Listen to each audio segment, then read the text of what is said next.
Yo, welcome back to my channel. First,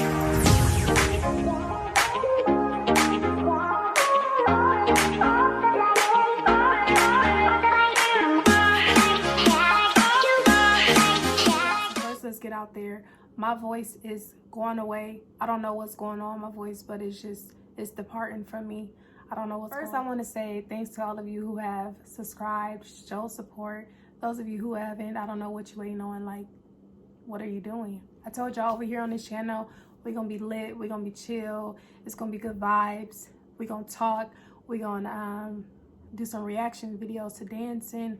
I'm gonna post some videos of dancing, I don't know when, but we're gonna get. I asked everyone to ask me some questions because I was gonna do a sit down, get to know me video. I mean, it is still kind of a get to know me video, but it was some questions that's not really what I was expecting, but we can still talk about it. I don't mind.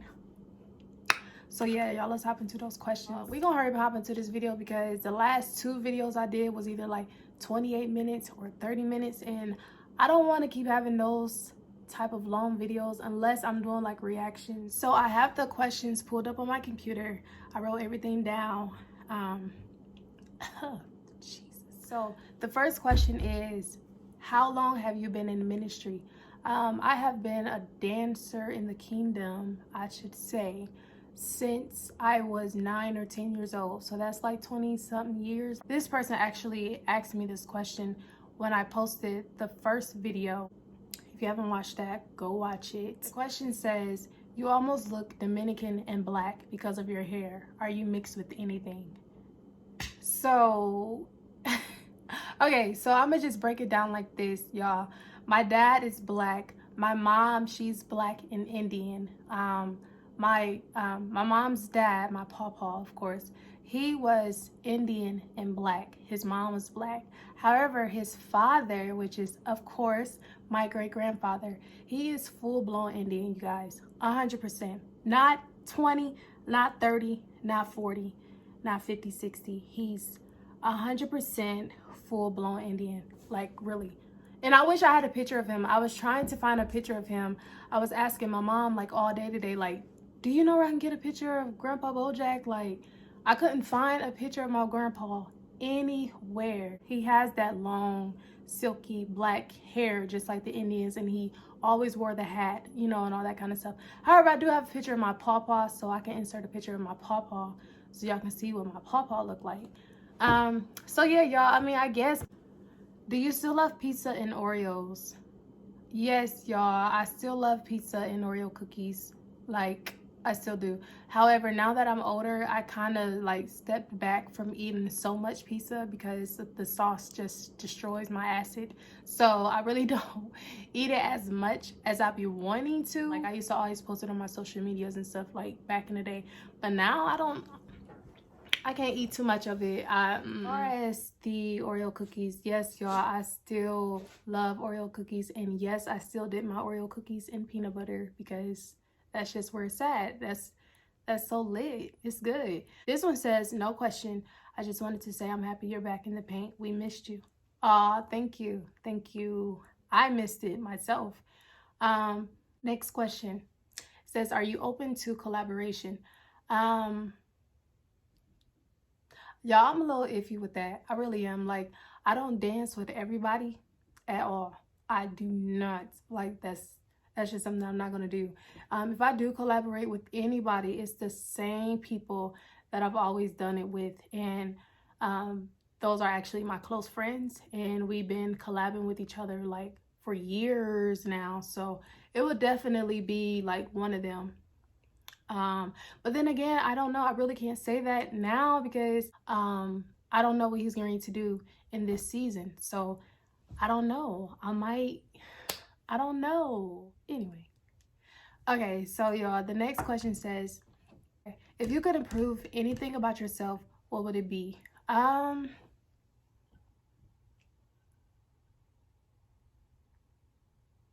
guess I can say I would stop being so hard on myself. Yeah, I would stop being so hard on myself, thinking that I can't do something when I know I can do it. Wow. Okay, so this question says, how did you overcome your depression? Wow. that is like a whole another video, y'all. It really is. But just in case you're in that state of depression right now, then I'll just go ahead and talk about it just a little bit. But I'm gonna have a whole nother video on that. I would say I overcame it by it took a lot of praying, it took a lot of fasting, it took a lot of reading my word. And because I was in that state of depression and I was so gone, like mentally, I wasn't myself. Of course, I didn't want to do none of those things. I didn't want to read the Bible. I didn't want to pray. I didn't want to do none of that. None of that. When I tell you I had to force myself to do it, it's almost like, how can I put it? It's almost like forcing yourself to get up to go to work because you know you have things to take care of. You know what I mean? Like, because you have to take care of those things, you're going to get up and you're going to go force yourself to do it so you can make sure you're straight, right? So that's pretty much what I had to do with like overcoming the depression, because for one, it didn't look good on me. I wasn't myself.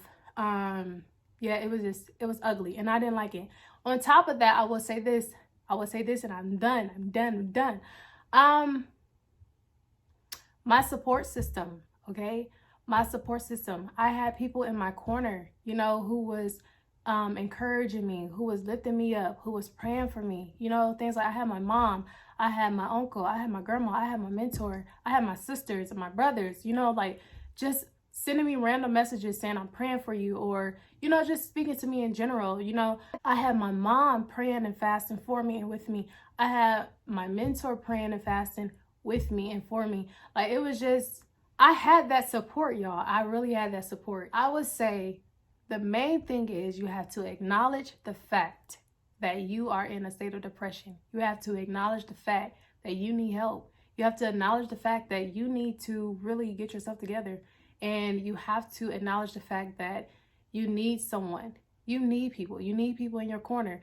And I think God, how he set things up with me in my situation, it was just so mind-blowing, because God knew that I needed people. God knew that I needed people. He knew that I was going to need somebody to push me, you know, every time I fell down. Because when I tell you I'm the type of person who holds so much stuff in, like I will walk around and be like, oh, I'm good, smiling. Hey, how y'all doing? Da-da-da. They come home. As soon as I get in a space by myself, whether if it's in the bathroom, in the kitchen, in the bedroom, I'm breaking down crying because I'm destroyed on the inside. You know what I mean? I'm not okay. So it took me acknowledging the fact that, okay, I need help and I need somebody to help me get help. I need somebody to help me get out of this. I need somebody to help pull me through this. You know what I mean? So yeah, that's that. And then, one more, then I'm done. I had created a playlist, and it's called Just Breathe. And I still have that playlist. It's called Just Breathe, and I literally play those same songs every single day. I play those same songs every single day. Every morning, every night, period.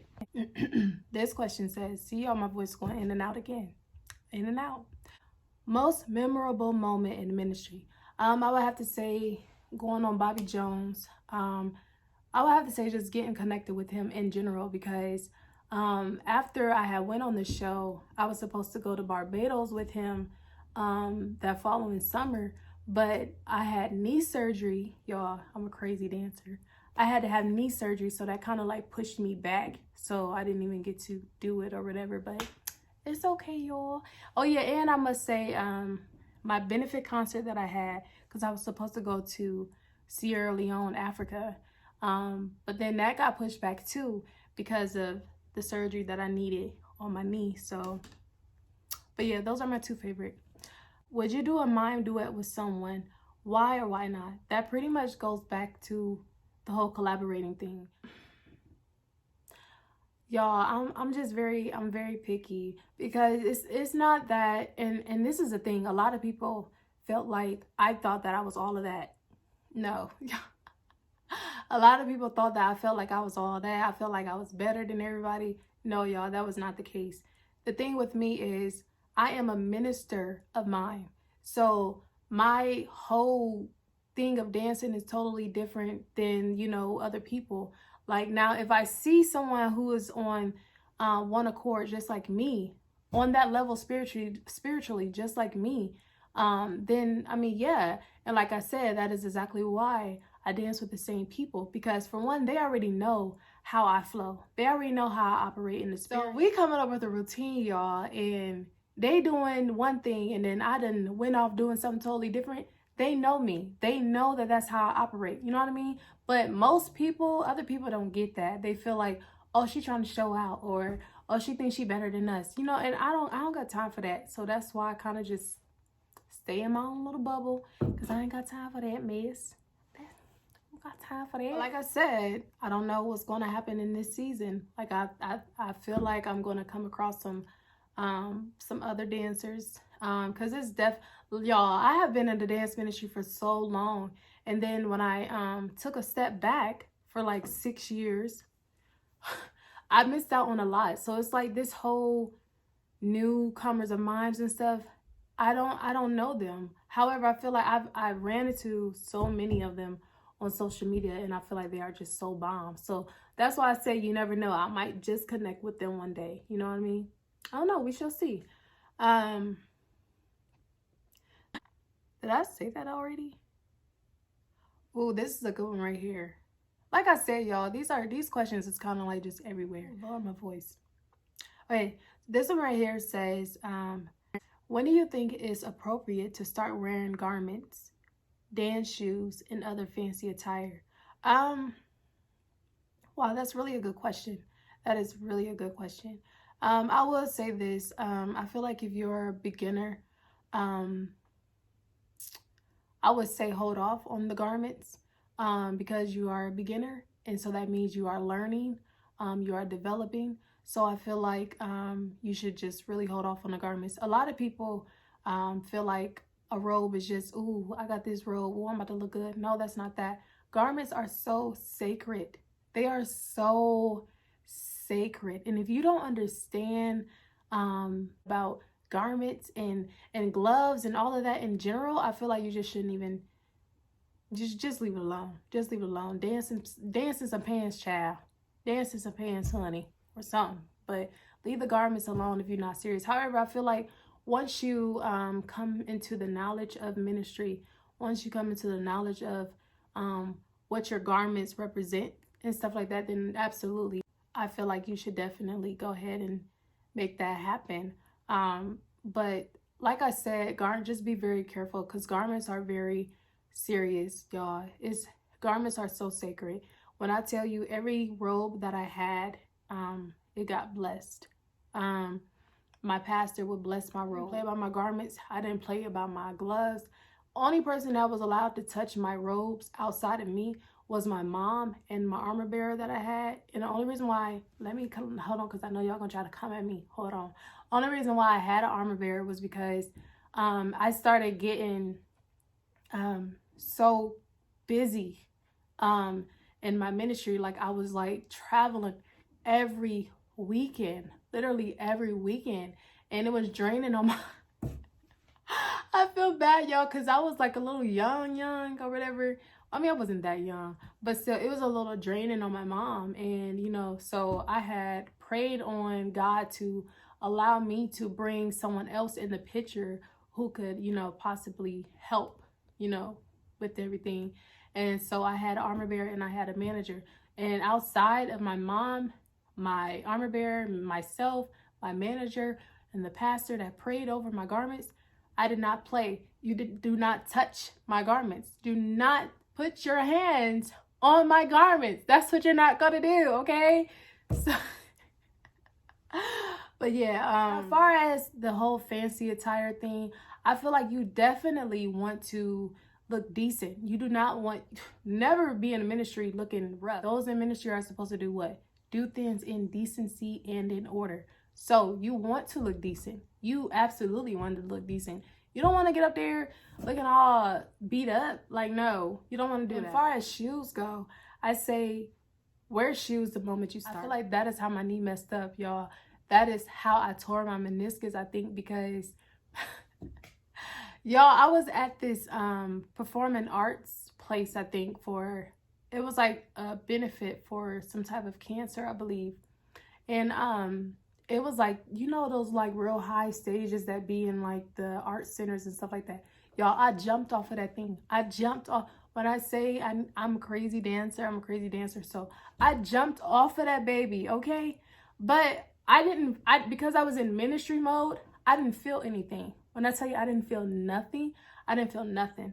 I didn't start feeling like the pain and stuff and the popping and all that stuff in my knee until like days later.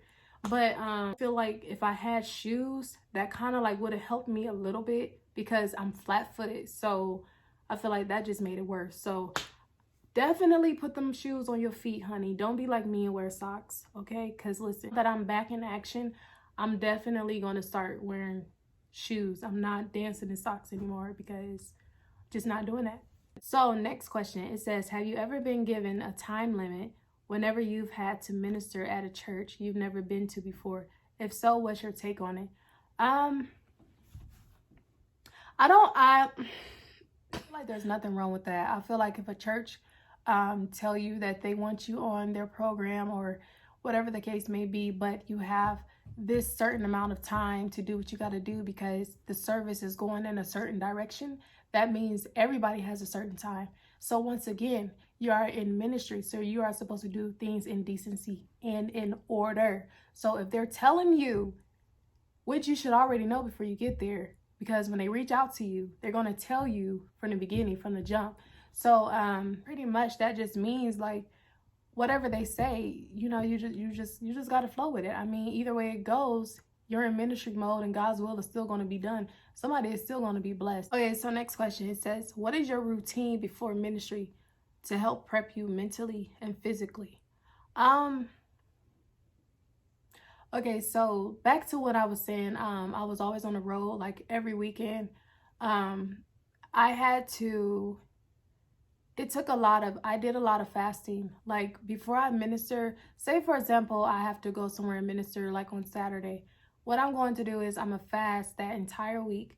Probably the day before the event or the day before the service or whatever. I will literally shut down everything. I will shut down everything. I would shut out everyone. Like my family, they knew not to bother me when they knew I had to minister because I was always to myself. They knew not to come disturb me. They knew that I was in ministry mode. So it's like I was gathering my thoughts. I was playing the song that I knew I was going to do or the sermonette that I knew I was going to do. I was playing that over and over and over and over. Like just no distractions. It was just me and God. And y'all, but let me tell y'all, when I be getting done, man, I be tearing some food up, okay? Because I be hungry. So this one says, what is your biggest accomplishment?